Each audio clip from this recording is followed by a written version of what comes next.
Alright, so today I'm going to be making a really quick and easy watercolor Valentine's Day card.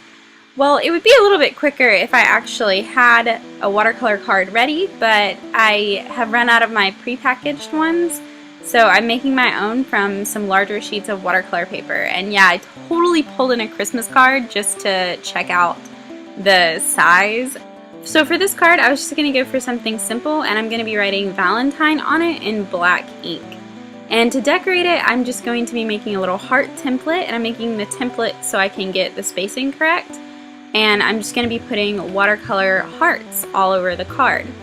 Now, I did forget to record myself inking on the word Valentine, but I used a black India ink because it's waterproof and I wanted to do the writing before I did the watercolor.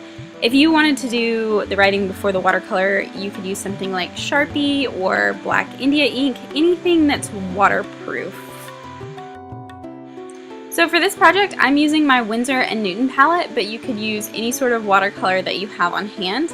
I will say, however, that you probably want to use a watercolor paper over any other type of paper, and that includes a thick cardstock, just because for this technique, you're putting down a lot of water on the paper.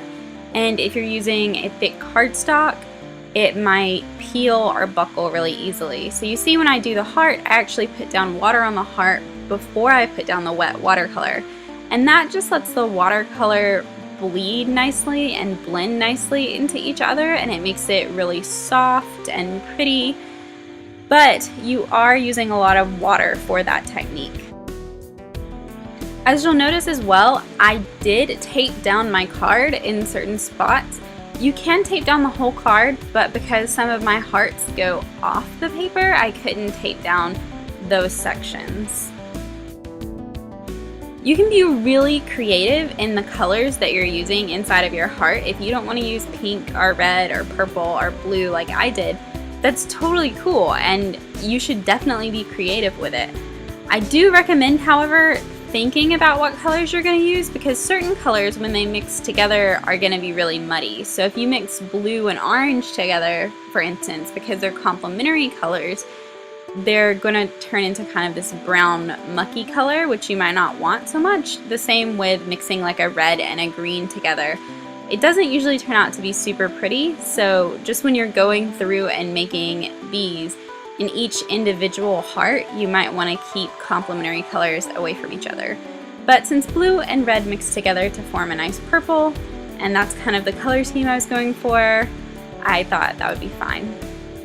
And as you notice, the black India ink is not bleeding at all. It's really, really nice looking still. And moreover, the black India ink still shows through the watercolor a little bit because I didn't put a heavy coat. So once my card was dry, I'm just erasing any of my guidelines that I didn't erase before. So one thing about this, be really, really light with your pencil lines, because once they're under the watercolor, they're going to be permanent. Now I'm taking the same dip pen with a different nib that I used for the Valentine. This nib is a drawing nib, and the nib I wrote Valentine with is a writing nib. Maybe I'll do another video on that later, but I'm using some of Winsor & Newton's gold ink, and it is really, really pretty gold ink to just go around and add a little bit of gilding. If you don't have this specific ink, you could use a gold Sharpie, you could use gold acrylic paint, you could really use any kind of color that you wanted to. And I also went around the word Valentine as well. And that's it for the card. I told you it was really simple, but I am going to jazz up the envelope a little. I'm taking some watercolor and a really stiff brush that's going to allow me to do this kind of splatter method. Now for the envelope, you don't want to go too crazy if you're going to mail it. And that's just because you want the post person to be able to read the address clearly on the envelope itself.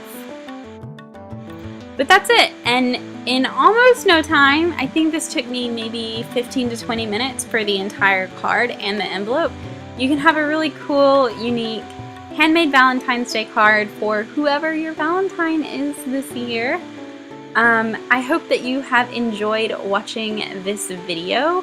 If you'd like to see more of the same type of content, please consider subscribing to my channel. I put out all kinds of art videos. I do oil painting, watercolor, printmaking, even some crafts. But I want to thank you so much for watching. I hope that you have a happy Valentine's Day, and I hope that you're having a great day in general, even if you don't celebrate Valentine's Day. See you next time.